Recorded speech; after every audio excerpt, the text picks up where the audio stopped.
أعوذ بالله من الشيطان الرجيم. بسم الله الرحمن الرحيم. إن الحمد لله نحمده ونستعينه ونستغفره ونعوذ بالله من شرور أنفسنا وسيئات أعمالنا. من يهده الله فلا مضل له ومن يضلل فلا هادي له، وأشهد أن لا إله إلا الله وحده لا شريك له، وأشهد أن محمدا عبده ورسوله صلى الله عليه وآله وسلم تسليما كثيرا. أما بعد، د سرور کائنات صلی الله علیه و آله وسلم ژوند. محترم ورونو، زموږ قصه دې ځای ته رارسېدلې وه. نو سعد ابن ابي وقاص رضی الله تعالی عنه د کفارو څخه یو سړی داسې وواهه چې وینې یې وروبهولې، او دا هغه اولې وینې دي چې په اسلام کې بهول سوي دي. او دا معلومه خبره ده که دا جنګونه اوږده سوي او تکرار سوي وای، د مسلمانانو د بربادۍ او هلاکت سبب ګرځېده. نو د عقل او حکمت کار دا و چې دغسې ټولنې په پټه او سري ډول سره وسي. اکثره اصحاب کرامو خپل اسلام پټاوه، عبادت، دعوت او ټولنې یې په پټه کولې، مګر رسول الله صلی الله علیه و آله وسلم په ښکاره سره دعوت کاوه. خپل عبادت یې د مشرکانو په حضور او د هغو په مابین کې کاوه. هیڅ چا او هیڅ شی د دې کاره څخه نه سوای منع کولی، فقط د مسلمانانو سره یو ځای کېده او ټولنه په پټه وه. دا هم د دوی او د اسلام د مصلحت دپاره. نو د ارقم ابن ابي الارقم کور چې د صفا پر غونډۍ و او د مشرکانو د سترګو او د مجلس د ځایه څخه ګوښه او نهام و. رسول الله صلی الله علیه و آله وسلم دغه کور د دعوت مرکز او د مسلمانانو د اجتماع، تعلیم او ټولنو ځای ګرځولی و. ارقم ابن ابي الارقم چې نوم یې عبدمناف ابن اسد دی او قریش دی، لسم نفر دی چې مسلمان سوی دی. ورونو، و مسلمانانو ته عذابونه او ازارونه ورکول د بعثت د څلرم کال په مابین یا په آخر کې شروع سوه. خو په شروع کې دا عذابونه سپک او خفیف وه، مګر ورځ په ورځ او میاشت په میاشت سختېده او زیاتېده، تر څو چې د بعثت د 5م کال په نیمایي کې دونه ډېر شدید او ډېر سخت سوه چې تر تحمل او زغملو ووته. مسلمانان دې ته مجبوره سوه چې یوه داسې حیله وسنجوي چې د دغه دردناکه عذابو څخه خلاص سي. په دغه سختو حالاتو کې سورة الکهف نازل سو چې په هغه کې د داسې سوالو جوابونه وه چې مشرکانو د رسول الله صلی الله علیه و آله وسلم څخه کړي وه. مګر په دې صورت کې 3 قصې هم وې چې په هغه کې د الله جل جلاله د طرفه و خپلو مؤمنو بندګانو ته واضحه اشارې وې. اول، د اصحاب کهف په قصه کې دا لارښوونه وه که کم وخت څوک پر خپل دین وبیریږي نو دې د کفر او ظلم د ځایه څخه هجرت وکړي. الله عز وجل د سورة الکهف په 14 نمبر آیات کې فرمایي: وَإِذِ اعْتَزَلْتُمُوهُمْ وَمَا يَعْبُدُونَ إِلَّا اللَّهَ فَأْوُوا إِلَى الْكَهْفِ يَنشُرْ لَكُمْ رَبُّكُمْ مِنْ رَحْمَتِهِ وَيُهَيِّئْ لَكُمْ مِنْ أَمْرِكُمْ مِرْفَقًا. یعنی کله چې تاسې د دغه مشرکانو څخه او د هغو د بوتانو څخه چې دوی یې عبادت کوي ګوښه او پر یوه طرف سواست، نو تاسې په هغه غار کې ځای ونیسئ. ستاسې رب به و تاسې ته خپل رحمت نشر کړي او ستاسې د کار جوړولو او ګزارې کولو او خوشحالۍ اسباب به درته مهیا او اماده کړي. دا خبره اصحاب کهف په خپل مابین کې سره وکړه. ویل څرنګه چې موږ د مشرکانو د دین څخه جلا یو، نو په ګزاره کولو کې هم باید د دوی څخه جلا سو. او څرنګه چې د دوی د باطلو معبودانو څخه جلا یو نو باید د هره طرفه یې ورسره وشکوو. دوهم، د موسی او خضر علیهم السلام قصه پکښې وه چې د هغې څخه بیا دا معلومېده چې د حالاتو نتیجه همیشه پر ظاهري قسم نه وي، بلکې ډېر ځله کار د هغه پر عکس وي چې ته په ظاهره سره وینې.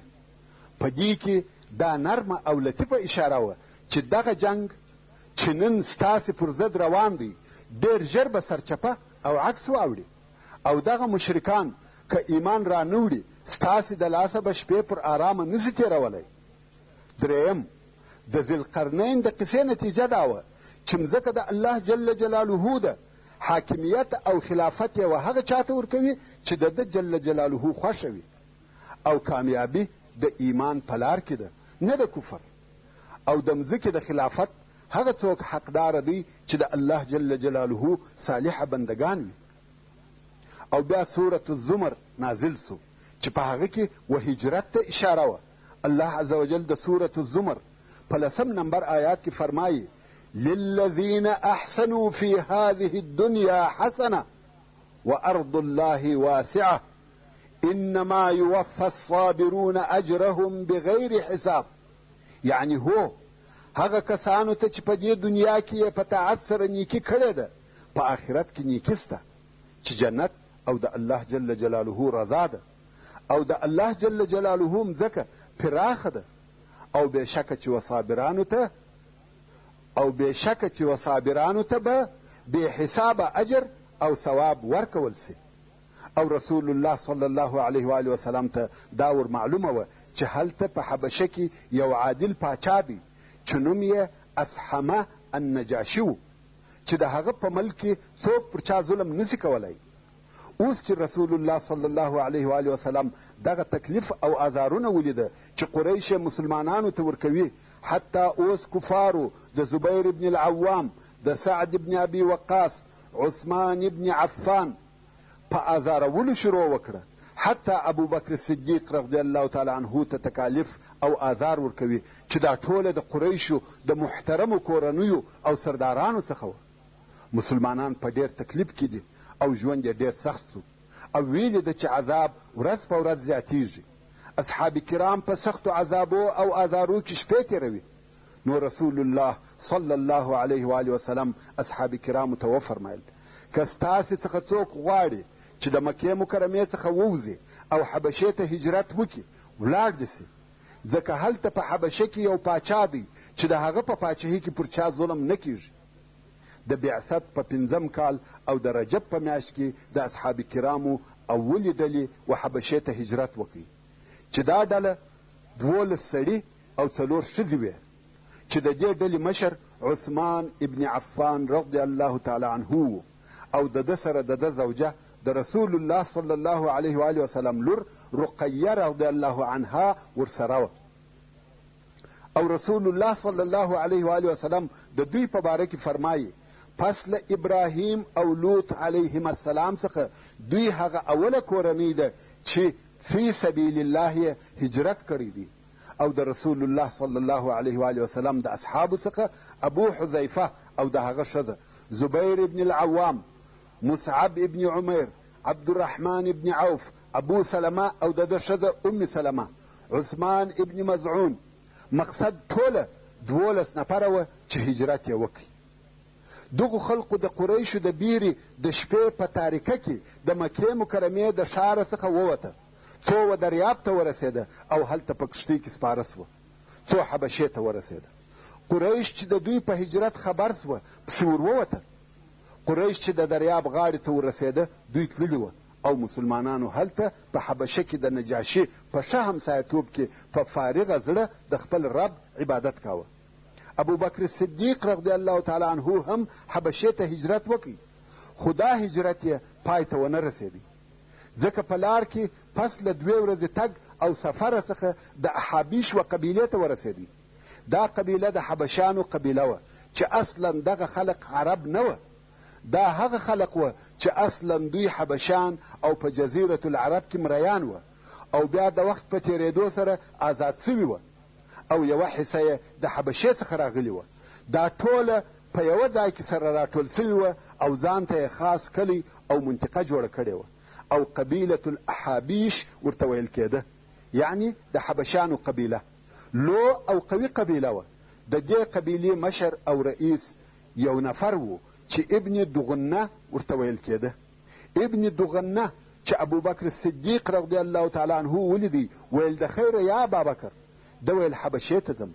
ابن دغنه ویل ولې او د څه شي دپاره؟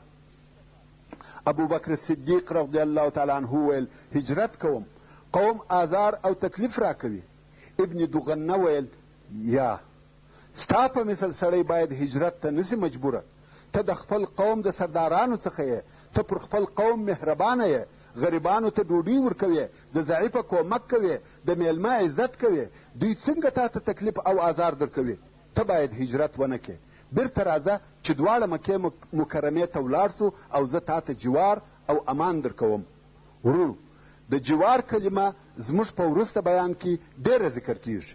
د پاره د دې چې وویونکو او اوریدونکو ته د دغه کلمې د معنا په سبب مشکلات نسی پیښ، نو به اوس د دغه لفظ مفصله ترجمه وکړو او بیا یې راګرځولو ته ضرورت نسته.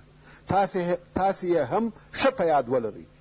په عربو کې د ژوند طریقه د ځنګله قانون و چې هر زورور به کمزوره خوړی. بې قومه او بې قبیلې نفر هلته ژوند نسوای کولی. هر چا به د خپلې قبیلې په مابین کې ژوند کاوه. که څه هم یوې قبیلې په خپل مابین کې داخلي اختلافات درلوده، خو نورو د باندنیو قبیلو ته په اتفاق وه. که چیرې د نورو ځایو څخه یو څوک راغلی وای، هغه چا په عربو کې انفرادي ژوند نسوای کولی، تر څو چې یوې قبیلې و هغه ته جوار او امان نه وای ورکړی، یعنی د هغه ساتنه یې پر ذمه نه وای اخیستې. نو به یوې قبیلې په ښکاره او واضحه ډول اعلان وکړي چې دغه نفر زموږ په جوار او ساتنه کې دی، بیا نو نورو قبیلو تعرض نه پر کاوه. دا یو قسم جوار و. او بل قسم بیا داسې و چې یو نفر به په خپله قبیله کې بېکسه و، ورونه یا اولادونه به یې نه درلوده، نو د خپلې قبیلې څخه په امان نسوای پاته کېدلی. نو بیا په دغه خپله قبیله کې د یوه قوي نفر څخه جوار وغوښتی او هغه که به دا د ده غوښتنه قبوله کړه، نو بیا په قبیله کې اعلان وکړي چې فلانی زما په جوار کې دی. بیا به پر دغه ضعیفه سړي چا تجاوز نه کاوه، ځکه داسې به وګرځېدی لکه د هغه قوي سړي د کورنۍ غړي. نو خلک به یا د ده څخه بیرېدل یا به د هغه مراعات کاوه. هغه ضعیفه به د هغه قوي په سایه کې په امان ژوند کاوه او دغه ساتنې ته جوار ویل کېده، چې موږ په خپله ژبه کې د دغه جوار پر ځای پناه استعمالوو، وایو پناه یې ورکړه. نو ابن دغنه و حضرت ابوبکر صدیق رضی الله تعالی عنه ته ویل راځه بیرته مکې مکرمې ته ځو او زه تا ته جوار درکوم.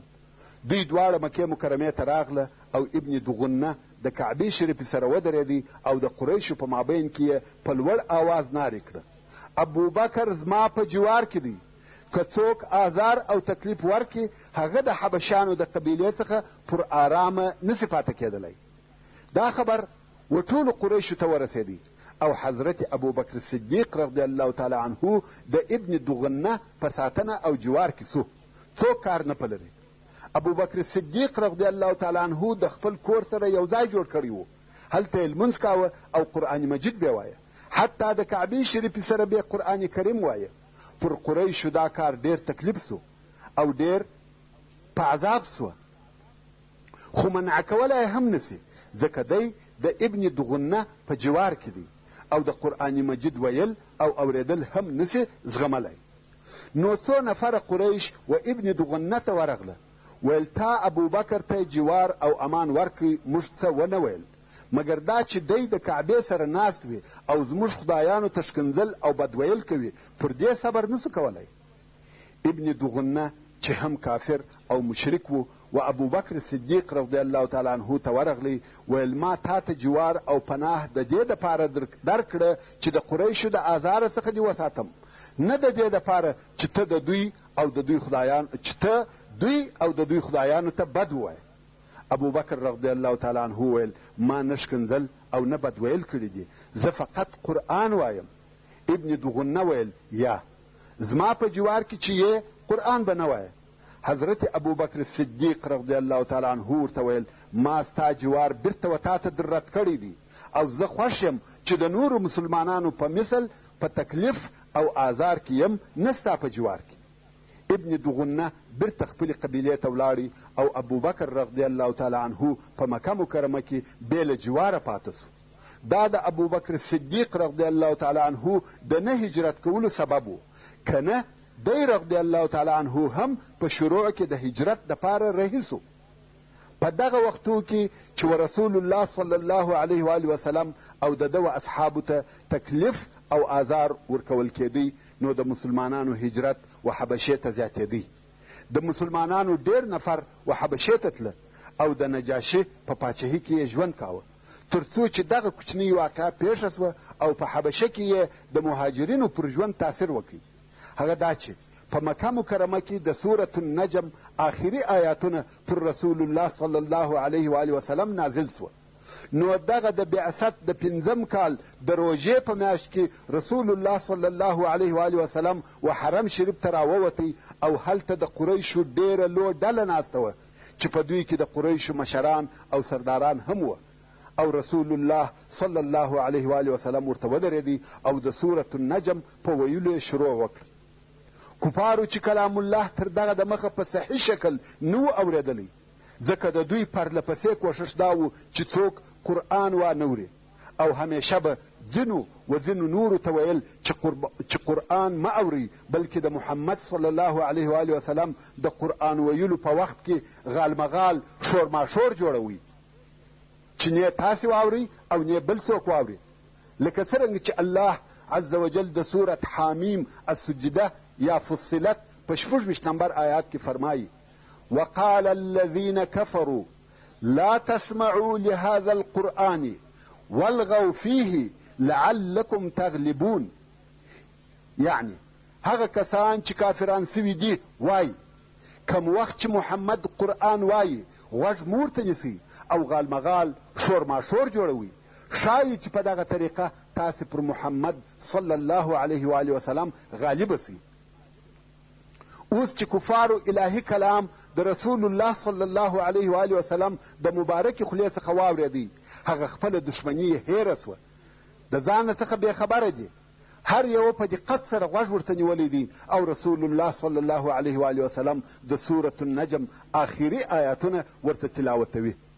أعوذ بالله من الشيطان الرجيم بسم الله الرحمن الرحيم وأنه هو أضحك وأبكى وأنه هو أمات وأحيا وأنه خلق الزوجين الذكر والأنثى من نطفة إذا تمنى وأن عليه النشأة الأخرى وأنه هو أغنى وأقنى وأنه هو رب الشعرى.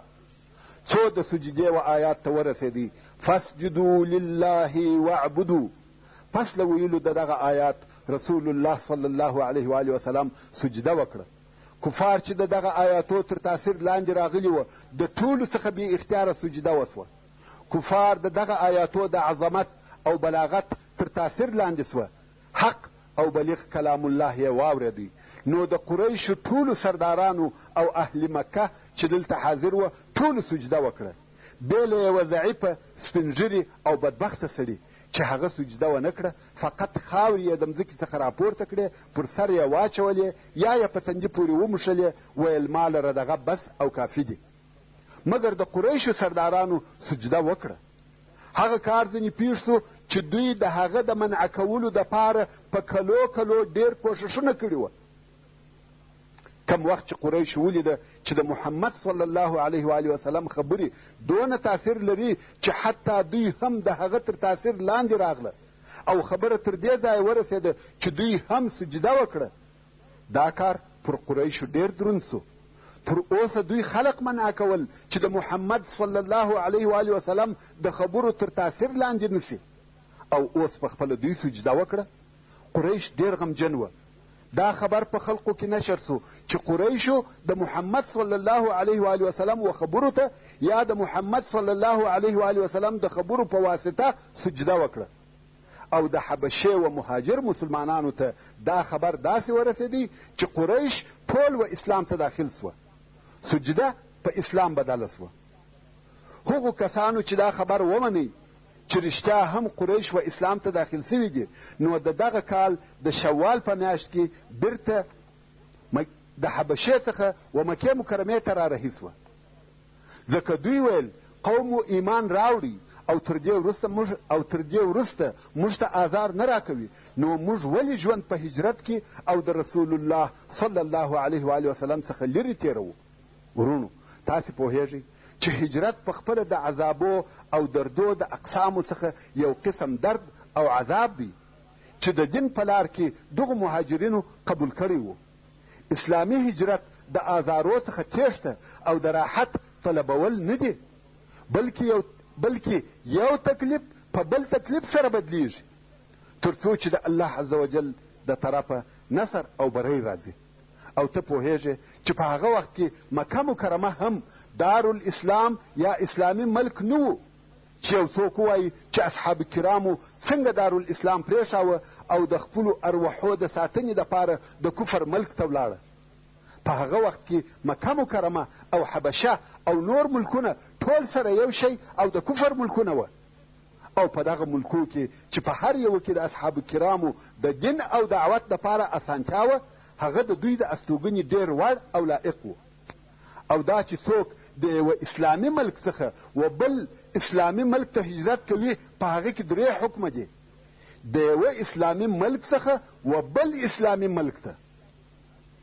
چې هجرت کوي په هغه کې درې حکمه دي یا دا چې دغه هجرت واجب دی یا دا چې دغه هجرت مباح دی یا دا چې دغه هجرت حرام دی اول د خپل ملک او وطن څخه و بل اسلامي ملک ته هغه وخت هجرت واجب دی چې مسلمان په دغه خپل ملک کې اسلامي شعائر لکه لمونځ روژه اذان او حج نسي ادا کولی دوهم د خپل وطن څخه بیا هغه وخت و بل اسلامي ملک ته هجرت مباح او جائز دی چې په دغه خپل ملک کې داسې تکالیف ورسیږي چې د ده ژوند ورتریخوي نو دته دا جائزه او روا ده چې د دغه خپله ملک څخه و بل اسلامي ملک ته هجرت وکړي دریم هغه وخت بیا هجرت حرام دی چې د ده په هجرت سره د اسلامي واجباتو څخه یو واجب پاته کیږي او بې له ده بل څوک هغه نسي پر ځای کولی